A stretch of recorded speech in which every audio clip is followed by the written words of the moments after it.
और आप भी केस करते हैं पत्रकारों पर, तो फिर फायदा क्या है? क्या अपनी गलतियों को छुपाने के लिए आप टारगेट करेंगे? और वो भी जातीय आधार पर पत्रकार को टारगेट। जैसा पीएम चाहेंगे, सीएम चाहेंगे, वैसा होगा। जिसकी लाठी उसकी भैंस। बंदर के हाथ में यदि दे दीजिए तो सब कुछ समाप्त। बिना संघर्ष के, बिना किसी लंबे सफर के, बिना किसी एजुकेशन के, यदि आप अच्छे एजुकेशन के, बिना किसी अच्छे परवरिश के, यदि आप किसी विरासत के आधार पर आपको कुछ मिलता है तो फिर वो मानवता के लिए नासूर बन जाता है। तमिलनाडु की घटना लगातार, गोपालगंज से लेकर के मधुबनी के अंड्राठारी, जहां जयकुमार की मौत हो गई है, गोपालगंज में मौत हो गई, वहां के डीएम हमको मैसेज करते हैं कि बेंगलोर में लाश मिली है। मैं बार बार चैलेंज किया हूं, मैं बार बार कह रहा हूं कि वो क्या यह सिर्फ संजोग है कि लगातार मौत तमिलनाडु के मजदूरों की अलग अलग जगहों पर अलग अलग घटना में हो रही है? कहीं आत्महत्या, कहीं ट्रेन, कहीं आपसी रंजिश। उत्तर प्रदेश, झारखंड के मंडल, कोडरमा, जमुई, देसरी, गोपालगंज, ये तो लगभग लाश को वहां दबाए जा रहे हैं। केस में एफआईआर लॉन्च नहीं हो रहा है, पोस्टमार्टम रिपोर्ट नहीं मिल रहे हैं। यह भी संजोग है कि सब एक ही साथ हो रहा है और सब हिंदी भाषी लोगों के साथ ही हो रहा है। जो लगातार घटना घटित हो रही है और उसके बाद जो डिप्टी सीएम साहब लगातार आपका हंटर, आपके अनिल सहनी जी एक्स राज्यसभा एमपी ने लिखा है उस घटना के बारे में, नीतीश जी ने लिखा है, अमर उजाला ने लिखा सबसे पहले, नवभारत ने लिखा, कई लोगों ने लिखा। मैं मानता हूं, जौहरी नहीं है कि आज जो अच्छा है कल अच्छे खराब नहीं थे, जो कल अच्छे थे आज खराब नहीं हो सकता। लेकिन बीजेपी और आप में तेजस्वी जी फर्क क्या है? यदि महाराष्ट्र में और किसी कार्टूनिस्ट को अरेस्ट करता है, किसी पत्रकार के स्वतंत्र विचारों को, और आप भी केस करते हैं पत्रकारों पर, तो फिर फायदा क्या है? आप ये बताएं ना, क्या ये सही है? क्या अपनी गलतियों को छुपाने के लिए आप टारगेट करेंगे? और वो भी जातीय आधार पर पत्रकार को टारगेट करेंगे?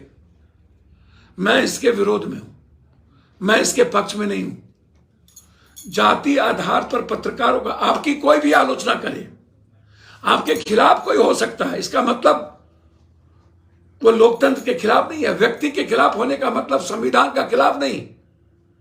पप्पू यादव के खिलाफ होने का मतलब जादव का खिलाफ नहीं। पप्पू यादव का मतलब जादव नहीं हो जाएगा। जादव से पप्पू यादव है, पप्पू यादव से जादव नहीं है। आप लोगों ने ठेका ले लिया है कि हमसे जादव है।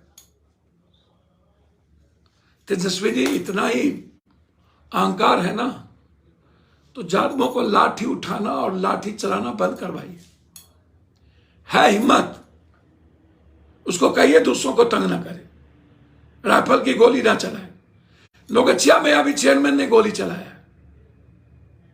है हिम्मत आपकी बोलने के? लगातार कई जगह सबसे ज्यादा पीटे जाते हैं जादव, मारे जा रहे हैं जादव, और लगभग घटना जादव के दबंग लोग कर रहे हैं। आप रोकते क्यों नहीं? आप इस पर काम करिए ना, आप पलायन ना हो, उस पर काम करिए ना। फैक्ट्री खुले, आपके ही राजद के पास तो फैक्ट्री है, खोल दीजिए सारी फैक्ट्रियां। है हिम्मत तो पलायन को रोक दीजिए। है, चैलेंज करते हैं हम आप सबको। अब जहां से लोग आए वहां जाते क्यों नहीं है? अररिया में डैगर खा के जो लोग आए, वो गांव में जाइए, पूछिए कि कैसे मारा उसको डैगर। वो भी गलत है जिसको डैगर मारा गया। और उसके बाद आप गलत तरीके से अपनी बातों को सही ठहराने के लिए पत्रकारों पर केस करेंगे। हमको भी पत्रकार लोग गाली देता होगा कभी न कभी, किसी न किसी बात पर।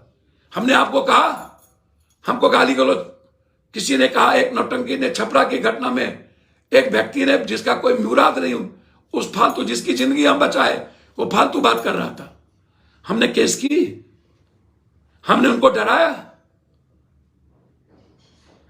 क्या हम नहीं लड़ सकते हैं? क्या हमको ताकत नहीं है उसके खिलाफ खड़े होने की? लेकिन नहीं, आप ताकत से किसी से नहीं लड़ सकते, ना जीत सकते।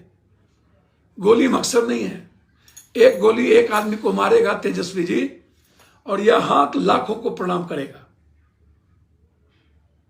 एक तोप एक मोहल्ले को उजाड़ सकता है,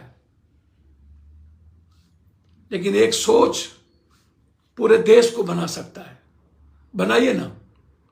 और एक आग्रह है, जो आपके खिलाफ हो जाए या किसी सत्ता और सीएम के खिलाफ हो जाए, पीएम के खिलाफ हो जाए, वह लोकतंत्र का, संविधान का दुश्मन नहीं हो सकता, वो कानून का दुश्मन नहीं हो सकता। इसीलिए केस करना वापस बंद करिए और जाइए जहां जहां से लोग आ रहे हैं। गोपालगंज आपका है ना, कल मैं जा रहा हूं, आप वैसे भी मर के आए तो दे दीजिए 20-20 लाख रुपया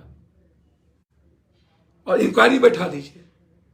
आप मुख्यमंत्री जी से बोलिए कि सीबीआई इंक्वायरी कर दे, गलत सही का पता चल जाएगा।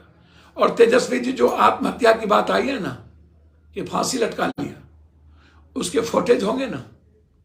पहला चैलेंज मैं कर रहा हूं। दूसरा, अररिया को जो डैगर लगा उसके फुटेज देख लीजिए। और डीएम कह रहे हैं आपके गोपालगंज में लाश मिले, बेंगलोर में।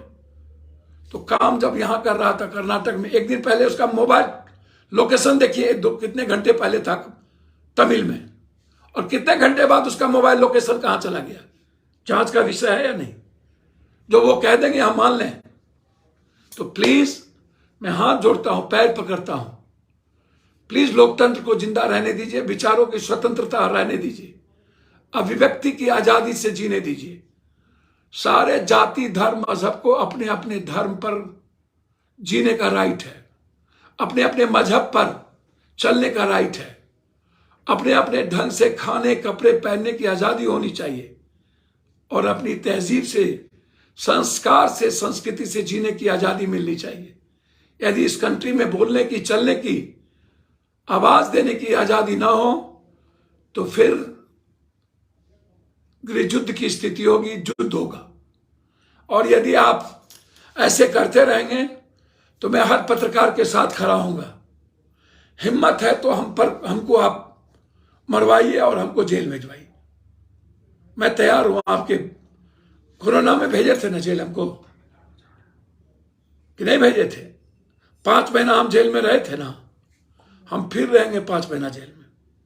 लेकिन बिहार और बिहारियों को मरने नहीं देंगे। और अब मैं जा रहा हूं अगला सप्ताह तमिलनाडु। मैं एक एक घर, एक एक जगह जाऊंगा। जब तक आप नेताओं को नंगा नहीं करूंगा, आप चैन से नहीं बैठेंगे। बहुत बहुत धन्यवाद, नमस्कार।